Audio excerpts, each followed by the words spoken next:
Hello friends, welcome to my YouTube channel. Exercise 10.5 से question number 5 करेंगे। In figure 10.39 इस figure के अंदर देखिए, A B C D are 4 points on a circle.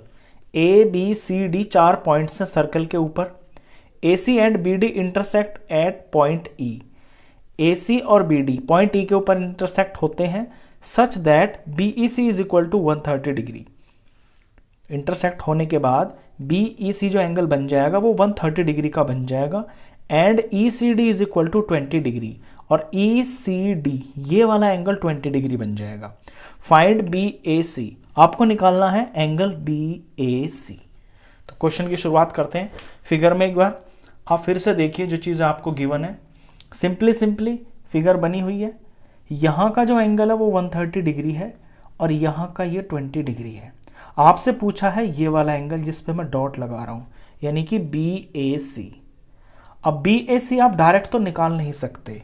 हाँ, ये काम हो सकता है कि पहले आप डी निकाल लें और डी जो है वो ए के बराबर होगा, क्योंकि सेम सेगमेंट में बने हुए हैं एंगल्स। तो अगर आप एंगल डी निकाल लेंगे तो उतना ही एंगल ए होगा। तो हम इसमें डी निकालेंगे। तो सॉल्यूशन में इन ट्राइंगल हम इस वाले ट्राइंगल को ले लेते हैं E D C. In triangle E D C. अब ई डी सी के अंदर अगर आप यहां ध्यान दें, यहां पे मैं इसका नाम, ये जो ई है एंगल ई हो जाएगा 180 में से 130 माइनस, क्योंकि सीधी सीधी लाइन बन रही है, एक लीनियर पेयर बन रहा है। तो यहां मैं पहले एंगल ई की वैल्यू निकाल लेता हूं। ये हो जाएगी 180 माइनस 130 डिग्री। रीजन में लिखूंगा लीनियर पेयर। जब भी कोई सीधी लाइन बन रही होती है वहां पे दो एंगल्स होते हैं, वो दोनों मिलकर 180 के होते हैं। तो जब एक 130 का है तो दूसरा मुझे पता चल जाएगा माइनस करके। ये वैल्यू आ गई है 50 डिग्री। तो ये मुझे पता चल गया 50 है। अब इस ट्रायंगल के अंदर मुझे 50 पता चल गया और 20 है ही ऑलरेडी। तो तीसरा निकालना बहुत सिंपल है। अब एंगल सम प्रॉपर्टी का यूज कर दूंगा मैं। Angle E plus angle C plus angle D is equal to 180 degree. Reason, angle sum property of triangle. किसी भी ट्राइंगल के तीनों एंगल्स का सम 180 डिग्री होता है, जिसमें से मुझे ई पता चल गया है 50 डिग्री, सी ऑलरेडी बुक में दिया हुआ है 20 डिग्री और एंगल डी मुझे पता चलाना है। ये तीनों मिलकर 180 डिग्री के हो जाएंगे। तो ये दोनों तो हो गए 70 plus angle D is equal to 180 degree. Equation बन रही है सिंपल। तो एंगल डी की वैल्यू यहां से निकल जाएगी 180 डिग्री में से ये जो 70 यहां प्लस में है ये इधर जाकर माइनस में हो जाएगा। तो एंगल डी की वैल्यू आ जाती है 110 डिग्री। तो इस क्वेश्चन में आप पहले एंगल डी की ही वैल्यू निकाल पाएंगे, क्योंकि इसी ट्राइंगल की रिक्वायरमेंट्स पूरी हो रही है।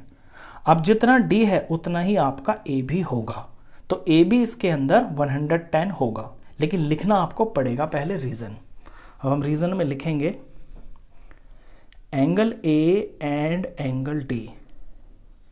ऐसे लिख देता हूं मैं, सिंस, क्योंकि angle A and angle D lie in the same segment, क्योंकि ये दोनों सेम सेगमेंट में लाई कर रही हैं। सेम सेगमेंट से मतलब ये होता है जैसे ये सर्कल है, ये कोई कॉर्ड है, कॉर्ड सर्कल को दो सेगमेंट्स में डिवाइड कर देती है। तो ये एक सेगमेंट हो गया, ये एक सेगमेंट हो गया। अब अगर इसी सेगमेंट के अंदर यहाँ पर कोई दो एंगल बन रहे हैं, फॉर एग्जाम्पल ये एंगल ए और ये एंगल बी, या तीन बना दो, कितने भी बना दो, जितने भी इसके अंदर एंगल बनेंगे ना इस तरफ, वो सारे आपस में बराबर होंगे। इन्हीं को बोलते हैं हम angles in the same segment. अब ए और डी सेम सेगमेंट में आ रहे हैं, क्योंकि बी सी तो कॉर्डर ये ऊपर की तरफ ही बन रहे हैं, तो ये आपस में बराबर होंगे। तो angle A is equal to angle D. A और डी सेम सेगमेंट में है, therefore angle A is equal to angle D. तो एंगल ए हो जाएगा डी के बराबर, जो हम निकाल चुके हैं 110 डिग्री। अब यहां पूरा नाम लिख देते हैं, क्योंकि क्वेश्चन में हमसे पूछा है बी ए सी। अब बी ए सी ए ही तो है, तो देयरफॉर तो आंसर हो गया angle B A C is equal to 110 degree. Question खत्म। तो इस वीडियो में बस इतना ही। नेक्स्ट क्वेश्चन के लिए मिलते हैं फिर नेक्स्ट वीडियो में। तब तक के लिए गुड बाय।